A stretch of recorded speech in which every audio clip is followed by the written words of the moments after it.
है everyone, welcome to moral minds. तो आज से हम शुरू करने जा रहे हैं वेक्टर्स की सीरीज, जिसमें आज हम पढ़ेंगे इंट्रोडक्शन टू वेक्टर्स। जो आपकी मेन कंसेप्ट है वेक्टर्स की, उसको रिलेट करने के लिए आपको इंट्रोडक्शन बहुत इंपॉर्टेंट है। आज हम वेक्टर्स के बारे में जो भी बेसिक बेसिक इंपॉर्टेंट चीज़ें होती है वो पढ़ेंगे। और आज के लेक्चर के बाद आपकी जो वेक्टर की कंसेप्ट है और स्केलर की कंसेप्ट है, ये दो कंसेप्ट आपकी इजीली क्लियर हो जाएंगी। तो चलो बेटा शुरू करते हैं। देखो, अगर आपको वेक्टर्स को समझना है तो वेक्टर्स को समझने के लिए पहले आपको फिजिकल क्वांटिटीज क्या होती है ये समझ में आना जरूरी है। तो फिजिकल क्वांटिटीज क्या है? The quantity which is measurable is said to be physical quantity. तो फिजिकल क्वांटिटी क्या होता है? ऐसी क्वांटिटी जिसे हम मेजर कर सकते हैं, उस क्वांटिटी को हम कहते हैं फिजिकल क्वांटिटी। लेंथ, डिस्टेंस, मास, टाइम, टेम्परेचर, ये सब क्या है? ये सब फिजिकल क्वांटिटीज है। तो फिजिकल क्वांटिटीज बेसिकली क्या होता है? ऐसी क्वांटिटी जिसे हम मेजर कर सकते हैं, उस क्वांटिटी को हम कहते हैं बेटा फिजिकल क्वांटिटी। तो स्केलर और वेक्टर ये दोनों फिजिकल क्वांटिटीज हैं। तो ये जो फिजिकल क्वांटिटीज होती है, इनमें भी टाइप्स होते हैं, जिससे जैसे कुछ फिजिकल क्वांटिटीज को हम स्केलर कहते हैं और कुछ क्वांटिटीज को हम वेक्टर कहते हैं। So basically scalar and vectors क्या है? Basically scalars and vectors are the physical quantities.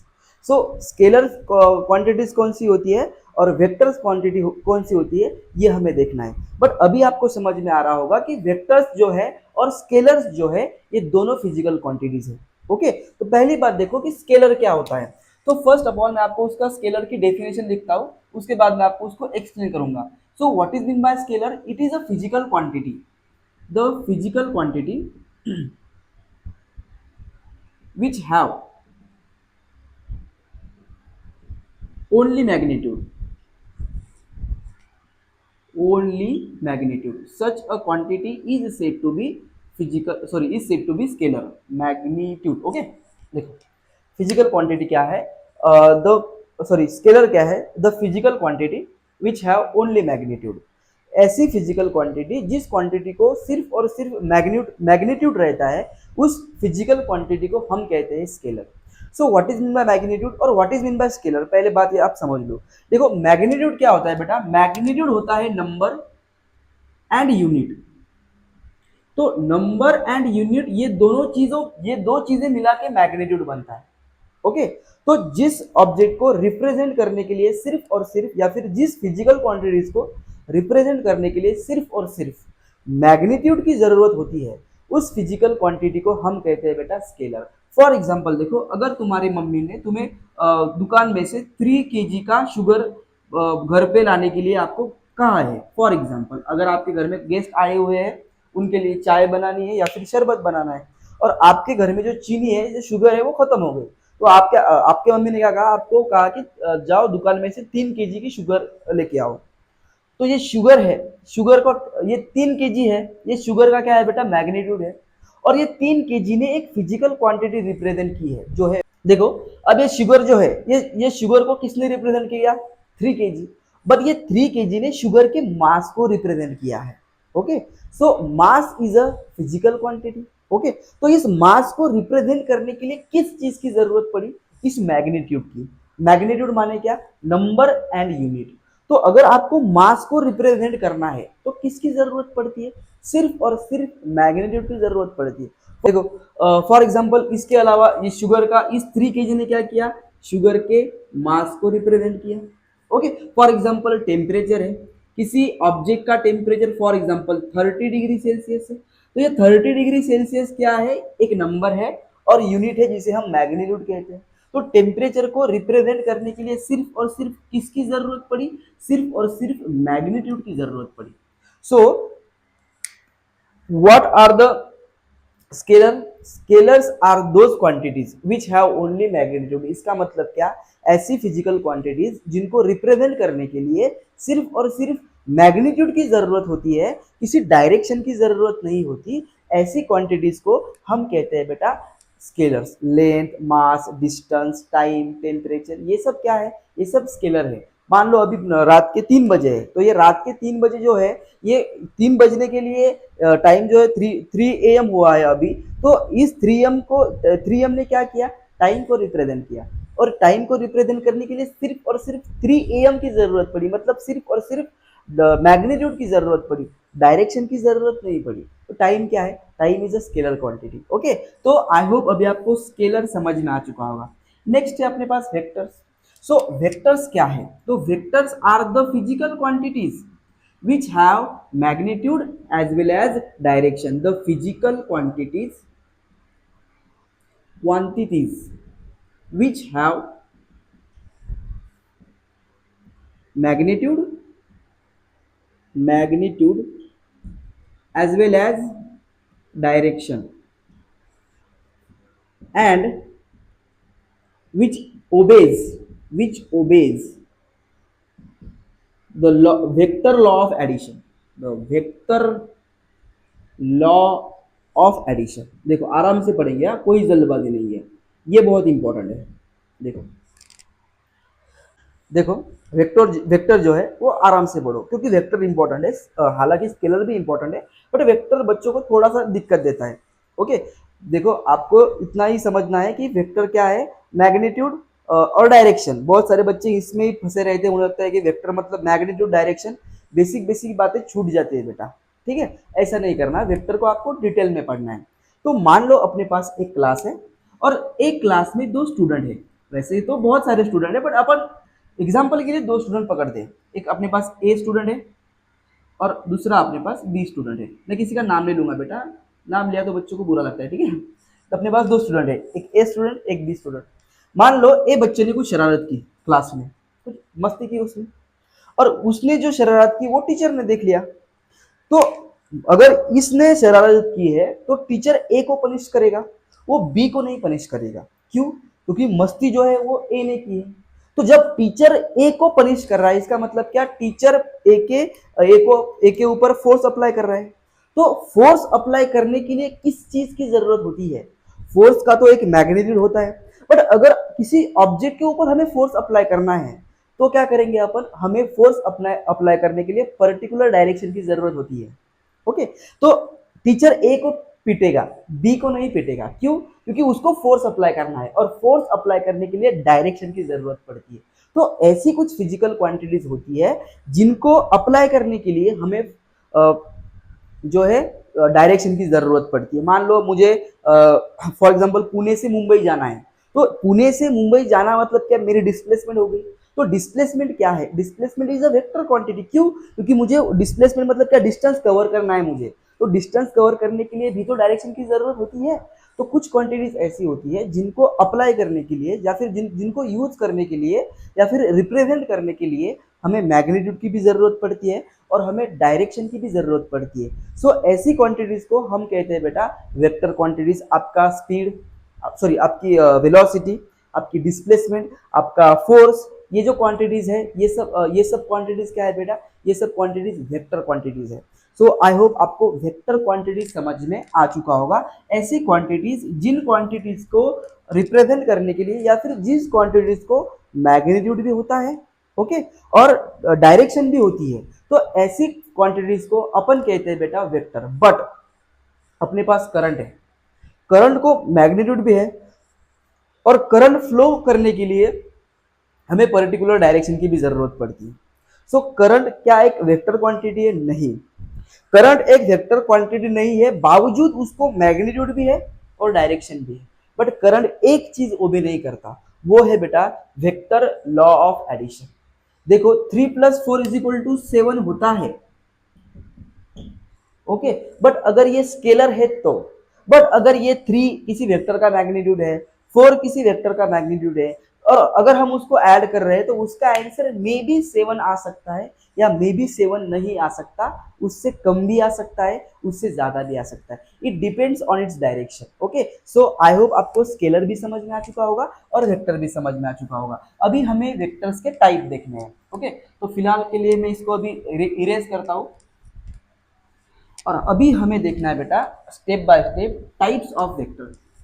Okay, type को समझो, हाँ, टाइप को हमें सिर्फ समझना है, लिखने की जरूरत नहीं है उतनी, बहुत सिंपल है। टाइप्स को लिखो मत ज्यादा, सिर्फ अंडरस्टैंड करो। ओके, आपको लिखने की जरूरत नहीं है। देखो बेटा टाइप्स ऑफ वेक्टर में फर्स्ट वेक्टर होता है टाइप्स ऑफ वेक्टर। और वेक्टर्स। पहला है equal vector, equal vector, okay, या फिर इक्वल वेक्टर्स लिखते हैं अपन। So what is mean by equal vectors? Equal vectors are those vectors which have the vectors which have same magnitude, which have same magnitude, same direction and same unit। आराम से पढ़ो, कोई गड़बड़ नहीं, relax mind रखो, कोई गड़बड़ नहीं है। देखो पहली बात, वेक्टर को रिप्रेजेंट कैसे करते हैं ये देखो। मान लो अपने पास ये वेक्टर है ए, तो ये जो इसका एंड पॉइंट होता है इसे हम कहते हैं टेल, सॉरी स्टार्टिंग पॉइंट को हम कहते हैं टेल। जो एरो से होता है उसे अपन कहते हैं बेटा हेड।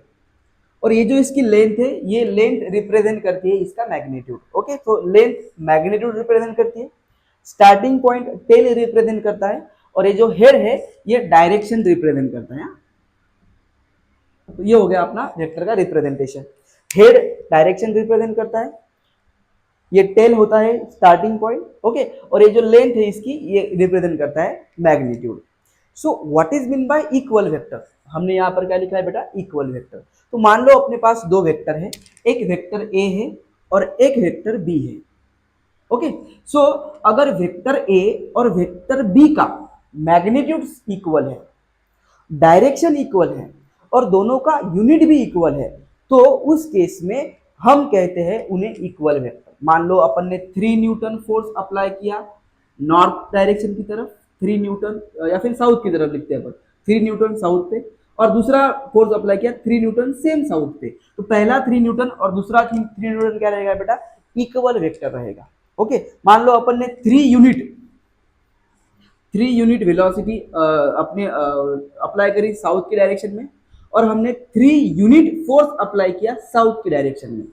अभी मैग्नीट्यूड सेम है, ओके, ये वेलोसिटी है और ये फॉर एग्जांपल अपने पास फोर्स है। सो वेलोसिटी और फोर्स दो अलग अलग फिजिकल क्वांटिटीज है। भले ही यहाँ पे डायरेक्शन सेम है, भले ही यहाँ पे यूनिट मैग्नीट्यूड सेम है, बट यूनिट अलग है। तो इक्वल वेक्टर की कंसेप्ट क्या होती है? इक्वल वेक्टर की सिंपल कंसेप्ट होती है कि जो वेक्टर्स की डायरेक्शन भी सेम है, मैग्नीट्यूड भी सेम है और यूनिट भी सेम है, ऐसे वेक्टर्स को अपन कहते हैं बेटा इक्वल वेक्टर। ओके, अभी इसका उल्टा है बेटा negative vectors. Negative vectors is a very simple vector, इसमें आपको कोई ऐसा ज्यादा दिमाग लगाने की जरूरत नहीं है, बहुत सिंपल है। ओके, देखो इक्वल वेक्टर मतलब क्या? The vector which have same magnitude but opposite direction, such a vector is said to be negative vector. So the vectors, मेरे साथ लिखना बेटा, the vectors which have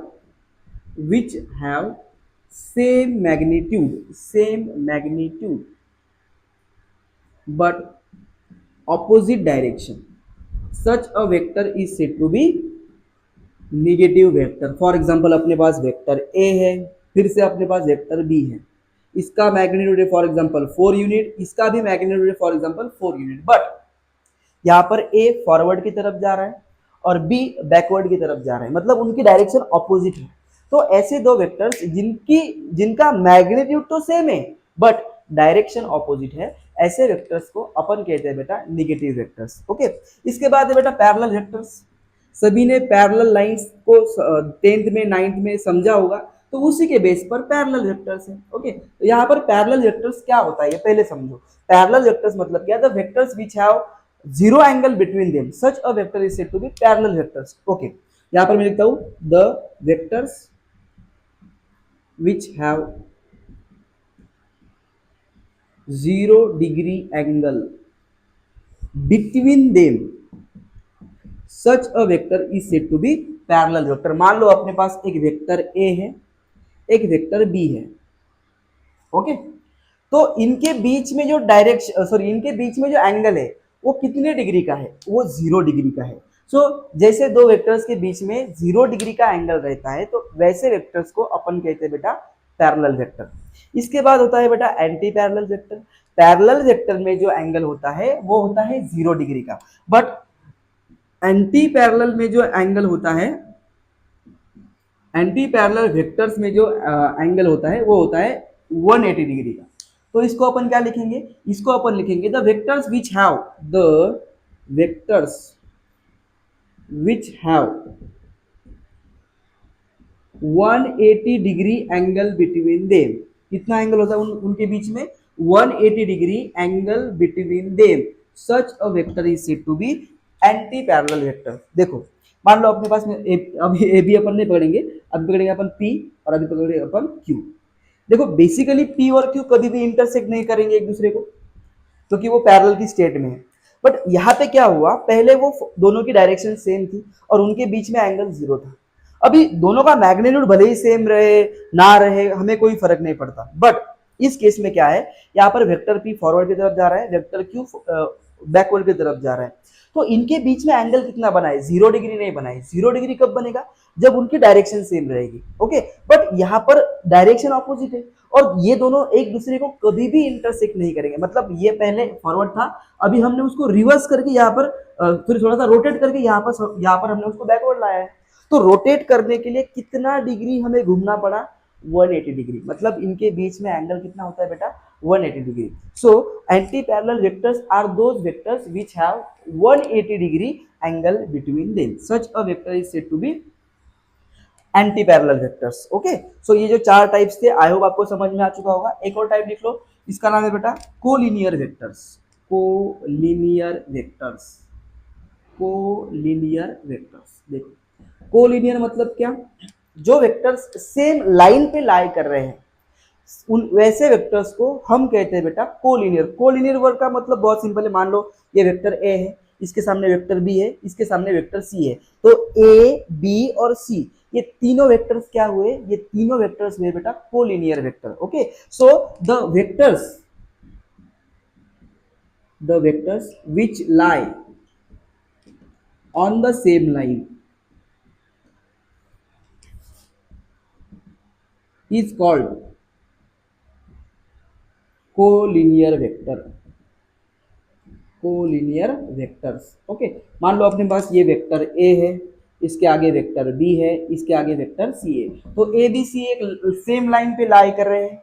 so ऐसे वेक्टर्स को अपन क्या कहेंगे बेटा, ऐसे वेक्टर्स को अपन कहेंगे कोलिनियर वेक्टर्स। आई होप आपको ये समझ में आ चुका होगा, आप चाहो तो इसको नोट डाउन कर सकते हो। अभी देखना है हमें, अभी लास्ट दो टाइप बचे हैं। एक है बेटा coplanar vector. Okay, next type है अपना coplanar vector.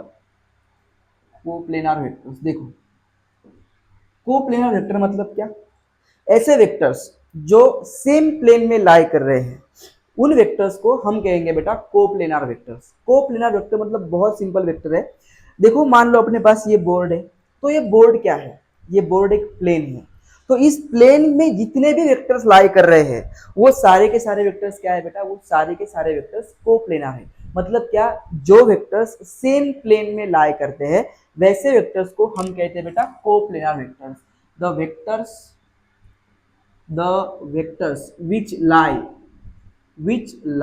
in the same plane, plane मतलब हवाई जहाज में या same plane, is called coplanar vector, coplanar vector. Okay, ऐसे वेक्टर्स को हम कहते हैं बेटा कोप्लेनार वेक्टर्स। आराम से पढ़ो, कोई गड़बड़ नहीं है। देखो मान लो अपने पास ये प्लेन है, ये एक बोर्ड है, इसका एक्स एक्सिस, इसका एक वाई एक्सिस। तो इस प्लेन में जितने भी वेक्टर्स लाई कर रहे हैं वो सारे के सारे वेक्टर्स क्या है, कोप्लेनर है। बट यहाँ पर मजे की बात आपको एक समझनी चाहिए, only two vectors, only two vectors, vectors are always coplanar, are always coplanar.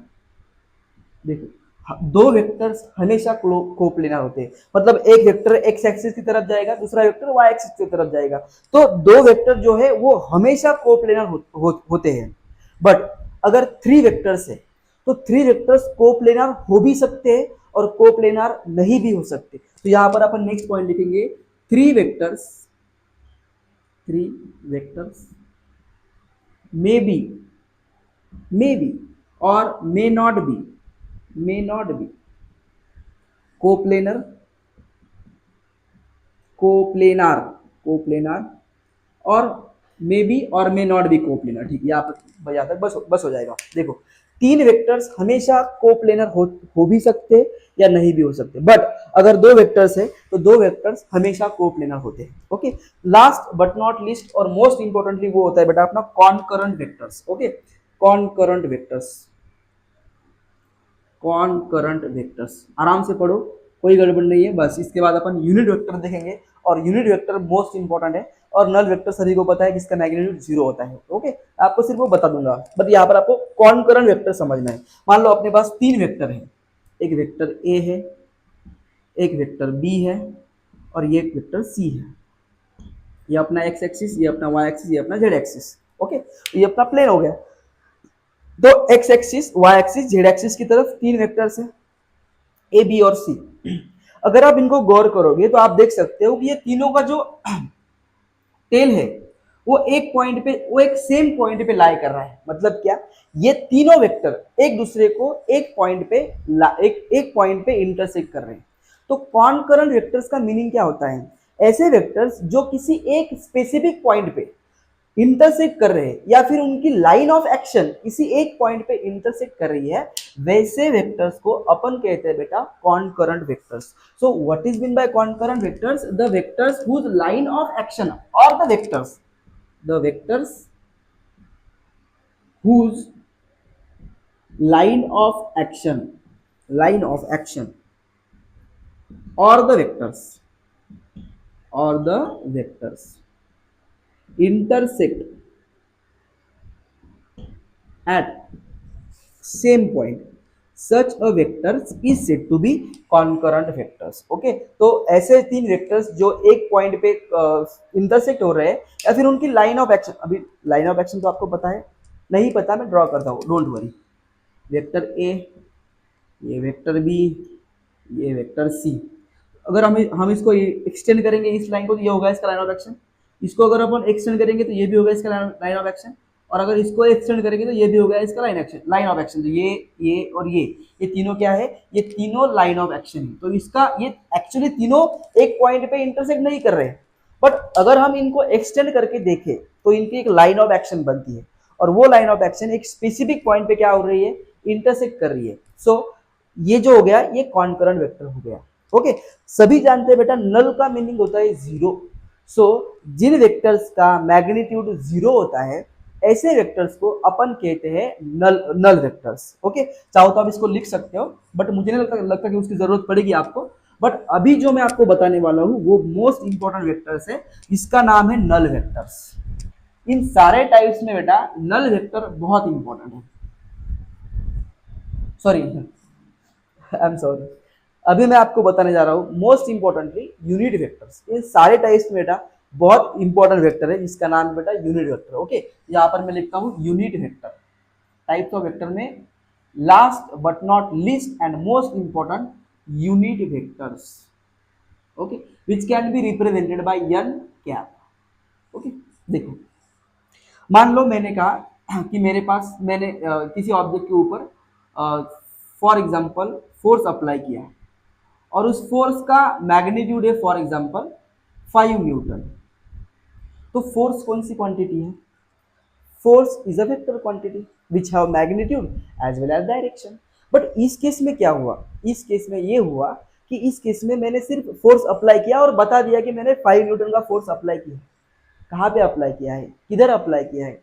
Direction तो लगेगी ना बेटा अपने को। तो यहाँ पर 5 न्यूटन ने क्या किया? मैग्नीट्यूड तो बता दिया। तो मैंने कहा कि मैं यहाँ पर लिखता हूँ साउथ डायरेक्शन। मैंने फिर से 10 न्यूटन का फोर्स अप्लाई किया। ये 10 न्यूटन मैंने नॉर्थ ईस्ट डायरेक्शन में अप्लाई किया, नॉर्थ ईस्ट। ओके, तो अगर मुझे कोई भी वेक्टर क्वांटिटी लिखनी है तो मुझे उसका मैग्नीट्यूड भी लिखना पड़ेगा और डायरेक्शन भी लिखनी पड़ेगी। सिर्फ मुझे नहीं, सभी को वही होता था पहले। अगर आपको किसी वेक्टर्स को लिखना है तो आपको उसका मैग्नीट्यूड भी लिखना पड़ेगा बेटा, और उसकी डायरेक्शन भी लिखनी पड़ेगी। तो ये जो प्रोसीजर थी मैग्नीट्यूड लिखने की, डायरेक्शन लिखने की, ये थोड़ी सी लेंदी हो गई थी। तो इस प्रोसीजर को उन्होंने शॉर्टकट में जो है उन्होंने उसका जुगाड़ कर दिया। उसके लिए उन्होंने एक इन्वेंशन किया। इसका नाम है यूनिट वेक्टर। अभी आपको पता चलेगा कि यूनिट वेक्टर क्या है, यूनिट वेक्टर का क्या इंपॉर्टेंस है, और यूनिट वेक्टर हम किस लिए इतना ज्यादा पढ़ते हैं, और यूनिट वेक्टर पर क्यों इतने ज्यादा सवाल आते हैं। ओके, तो पहली बात देखो, यूनिट वेक्टर क्या है। Unit vector the vector whose magnitude is unit, या फिर whose magnitude is one, whose magnitude is unity लिखता हूं मैं, वन नहीं लिखता, is unity, is called unit vector. Okay, जिस वेक्टर का मैग्नीट्यूड यूनिट होता है या फिर वन होता है, उस वेक्टर को हम कहते हैं बेटा unit vector. And unit vector is given by n cap is equal to vector upon its magnitude. ये क्या है, कैसे, आराम से समझो, कोई गड़बड़ नहीं है हमें। पहली बात देखो, इसका नाम यूनिट वेक्टर है, but it has no unit. It has, but क्यों लिखा मैंने, यही भी लिखता हूँ, it has no unit. Unit vector का कोई भी यूनिट नहीं है, it has no unit. Okay, देखो इसका मैग्नीट्यूड वन होता है, और इसका यूनिट, इसको कोई यूनिट नहीं होता। तो यूनिट वेक्टर का बेसिकली काम क्या है? यूनिट वेक्टर का बेसिकली एक ही काम है, वो है वेक्टर को डायरेक्शन अप्लाई करना। यूनिट वेक्टर क्या करता है, किसी भी वेक्टर की डायरेक्शन को रिप्रेजेंट करता है। सो जब हम वेक्टर्स को लिखते हैं तब हर बार हमें वेक्टर्स की डायरेक्शन को मेंशन करना पड़ता है, और उस चक्कर में हमारा जो वेक्टर्स का रिप्रेजेंटेशन था वो बहुत लेंथी हो चुका था। तो उसी लिए हमने जुगाड़ किया, वो हमने नहीं किया मतलब साइंटिस्ट ने किया। ओके, तो उन्होंने क्या किया, उन्होंने एक नया वेक्टर का इन्वेंशन किया, और उन्होंने कहा कि हम उसे नाम देंगे यूनिट वेक्टर। इसका मैग्नीट्यूड वन रहेगा, उसका कोई भी यूनिट नहीं रहेगा, और उसका सिर्फ और सिर्फ एक ही काम रहेगा, वो काम क्या है, वो काम है बेटा किसी भी वेक्टर्स की डायरेक्शन को रिप्रेजेंट करना। तो मान लो अपने पास अपनी जो अर्थ है, अपने अर्थ पे या फिर अपने स्पेस पे सिर्फ और सिर्फ तीन डायमेंशन है, एक्स एक्सिस, वाई एक्सिस और जेड एक्सिस। तो अगर आप कहीं पे भी फोर्स अप्लाई करो तो वो फोर्स, या सॉरी, अगर आप कहीं पे भी वेक्टर्स को अप्लाई करोगे तो वो वेक्टर इन ये प्लेन के बाहर नहीं जाएगा। हो सकता है कि वो वेक्टर एक्स की तरफ जाए, हो सकता है कि वो वेक्टर वाई की तरफ जाए, और हो सकता है कि वो वेक्टर जेड की तरफ जाए। ओके, सो अगर आपको कोई आपका वेक्टर अगर एक्स की तरफ जाता है, तब आप एक्स डायरेक्शन को रिप्रेजेंट करने के लिए आई कैप वेक्टर्स के साइड को लगाते हैं। मैंने मान लो फॉर एग्जांपल 3 न्यूटन का फोर्स अप्लाई किया एक्स एक्सिस के अलावा, तो मैं इस 3 न्यूटन को यूनिट वेक्टर का सहारा लेकर डायरेक्शन कैसे रिप्रेजेंट करूंगा, 3i। इसे अपन कहते हैं कैप, ये होता है कैप।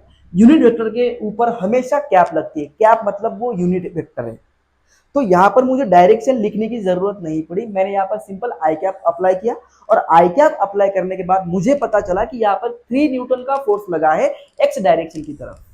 तो ये आई कैप क्या है, आई कैप है unit vector. Okay, I hope आपको यूनिट वेक्टर जरा अभी समझ में आ चुका होगा। अगर मैंने फॉर एग्जांपल 5 न्यूटन का फोर्स अप्लाई किया वाई एक्सिस की तरफ, तो अगर कोई भी वेक्टर वाई एक्सिस की तरफ जाता है तो उसकी डायरेक्शन रिप्रेजेंट करता है बेटा जे कैप। तो यहां पर अगर मुझे 5 न्यूटन और ये वाई डायरेक्शन को रिप्रेजेंट करना है तो मैं यहां पर लिखूंगा बेटा 5 जे कैप। ओके, तो ये जे कैप ने क्या किया, कोई भी डायरेक्शन हो उस डायरेक्शन को ऑलरेडी रिप्रेजेंट किया। अगर कोई ऑब्जेक्ट अगर जेड की तरफ वेलोसिटी लेकर अगर जा रही है तो वहां पर हम यूज करते हैं बेटा के कैप। तो जब ऑब्जेक्ट एक्स की तरफ जाएगी या फिर जब वेक्टर एक्स की तरफ जाएगा तो आई कैप उसकी डायरेक्शन रिप्रेजेंट करेगा। जब वेक्टर वाई की तरफ जाएगा तब जे कैप उसकी डायरेक्शन रिप्रेजेंट करेगा। और अगर या वेक्टर्स जेड एक्सिस की तरफ जाता है तब के वेक्टर या फिर के कैप उसकी डायरेक्शन रिप्रेजेंट करेगा। देखो इसका मैग्नीट्यूड यूनिट होता है या फिर इसका मैग्नीट्यूड वन होता है, तो इसका मैग्नीट्यूड हमने वन क्यों रखा? अगर हम इसका मैग्नीट्यूड चेंज करें, फॉर एग्जांपल कोई भी रखे, यूनिट अगर वन ना रखे और दूसरा मैग्नीट्यूड रखे, तो उस केस में वो यूनिट वेक्टर नहीं रहेगा, वो यूनिट वेक्टर डायरेक्शन नहीं रिप्रेजेंट करेगा, वो यूनिट वेक्टर उस वेक्टर को भी चेंज कर देगा। अगर इसका कोई यूनिट है तो मान लो मैंने न्यूटन का फोर्स अप्लाई किया और इसका फॉर एग्जांपल यूनिट है सेकंड, तो वो न्यूटन सेकंड हो जाएगा, तो वो क्वांटिटी ही चेंज हो जाएगी। हो सकता है वो वेक्टर से स्केलर में चली जाए। इसीलिए यूनिट वेक्टर का मैग्नीट्यूड वन होता है और डायरेक्शन और कोई भी यूनिट नहीं रहता, क्योंकि इसका काम सिर्फ और सिर्फ डायरेक्शन रिप्रेजेंट करना है। उसका वेक्टर का मैग्नीट्यूड चेंज नहीं करता ये, और किसी भी और उसका जो है मैग्नीट्यूड भी नहीं चेंज करता और उसका जो है यूनिट भी नहीं चेंज करता। ओके, इसीलिए इसका मैग्नीट्यूड 1 रहता है और इसीलिए इसकी डायरेक्शन सॉरी इसीलिए इसका जो यूनिट है कोई भी यूनिट नहीं रहता। तो आई होप आपको यूनिट वेक्टर समझ में आ चुका होगा। अगर चाहो तो आप इसको शॉर्टकट में लिख भी सकते हो, मैं आपको भी एक प्रॉब्लम समझाऊंगा। ओके, चलो लिख लो जल्दी से। अभी देखो मैंने आपको क्या कहा कि यूनिट वेक्टर क्या है। So unit vector is a, कई किताबों में यू से भी रिप्रेजेंट करते हैं, मैं एन कैप से रिप्रेजेंट करूंगा। यह इसका फॉर्मूला है A upon vector A, sorry वे A vector A upon its magnitude. तो ये वेक्टर क्या है और ये मैग्नीट्यूड क्या है ये आप समझो। मान लो अपने पास एक वेक्टर है, वेक्टर बी है अपने पास, या फिर वेक्टर ए बी है अपने पास, ठीक है, जिसका जो मैग्नीट्यूड है फॉर एग्जांपल, सॉरी जिसको, तो मान लो अपने पास एक वेक्टर ए बी है, उसको अपन ने इस तरीके से रिप्रेजेंट किया है 3i cap plus 2j cap plus k cap, ये अपने पास वेक्टर ए बी है। तो ये तो ऑलरेडी रिप्रेजेंट हुआ है 3i cap 2j cap plus k cap, तो ए बी को अपन ने इस तरीके से रिप्रेजेंट किया, ये हो गया वेक्टर। अगर आपको पूछा जाए कि इस वेक्टर का यूनिट वेक्टर क्या है वो हमें बताओ, तो अगर वेक्टर से आपको यूनिट वेक्टर फाइंड करना है तो क्या प्रोसीजर है ये समझो। पहली बात, इसे हम रिजल्टेंट भी कहते हैं, इसे हम मैग्नीट्यूड भी कहते हैं। तो मैग्नीट्यूड कैसे फाइंड करते हैं ये आप समझो। मैग्नीट्यूड फाइंड करने का तरीका क्या है बेटा, मैग्नीट्यूड फाइंड करने का तरीका है इन रूट, इन सब ये जो आई कैप जे कैप के कैप होते हैं, इसको मान लो, इसको अपन कहेंगे एक्स, इसको अपन कहेंगे वाई और इसको अपन कहेंगे जेड। तो X square plus Y square plus Z square, in root इन सभी के कंपोनेंट की जो एडिशन होती है उसको उसको अगर हम रूट में सॉल्व करें तब हमें मिलता है उसका मैग्नीट्यूड। मोटा मोटा क्या, आई कैप का मैग्नीट्यूड, सॉरी आई कैप का कोएफिशिएंट का स्क्वायर प्लस जे कैप के कोएफिशिएंट का स्क्वायर प्लस के कैप के कोएफिशिएंट का स्क्वायर, इनका स्क्वायर को सम करके जो भी वैल्यू आएगी उसे कहेंगे हम इस वेक्टर का मैग्नीट्यूड। तो आई होप आपको मैग्नीट्यूड किस तरीके से फाइंड करते हैं ये समझ में आ चुका होगा। तो देखो बेटा एक्स स्क्वायर की वैल्यू क्या है, यहाँ पर एक्स स्क्वायर की वैल्यू है 3, तो 3 का स्क्वायर, वाई की वैल्यू क्या है 2, तो 2 का स्क्वायर, और के की वैल्यू क्या है 1, तो सॉरी जेड की वैल्यू क्या है 1, तो 1 का स्क्वायर। तो इन रूट 3 का स्क्वायर 9, 2 का स्क्वायर 4 और ये 1 का स्क्वायर 1, तो इन रूट 9 प्लस 4 13, 13 प्लस 1 14। तो इसका मैग्नीट्यूड क्या है बेटा, रूट 14। तो इसका यूनिट वेक्टर क्या आएगा, इसका यूनिट वेक्टर आएगा एन कैप, जो आएगा बेटा A B, vector A B upon its magnitude. So what is vector A B बेटा, vector A B is 3i cap plus 2j cap plus k cap. तो यहाँ पर अपन लिखेंगे 3i cap plus 2j cap plus k cap divided by root 14। तो ये हो गया इसका यूनिट वेक्टर। हो सकता है यहाँ पर कोई अलग वैल्यू आ जाए, तो आप इस वैल्यू से हर एक कोएफिशिएंट को डिवाइड भी कर सकते हो अगर ऐसा पॉसिबल है तो। इस तरीके से आपको यूनिट वेक्टर फाइंड करना है। ओके, तो आई होप आपको यूनिट वेक्टर भी समझ में आ चुका होगा, आप चाहो तो पॉज करके नोट कर सकते हो। ओके, सो आज के लिए बस इतना ही था बेटा, ये बेसिक से नॉलेज है अपने वेक्टर्स की। आई होप आपको वेक्टर्स क्या है, स्केलर क्या है, वेक्टर्स की टाइप क्या है और ये यूनिट वेक्टर क्या है आपको समझ में आ चुका होगा। तो thanks for watching guys and always stay blessed.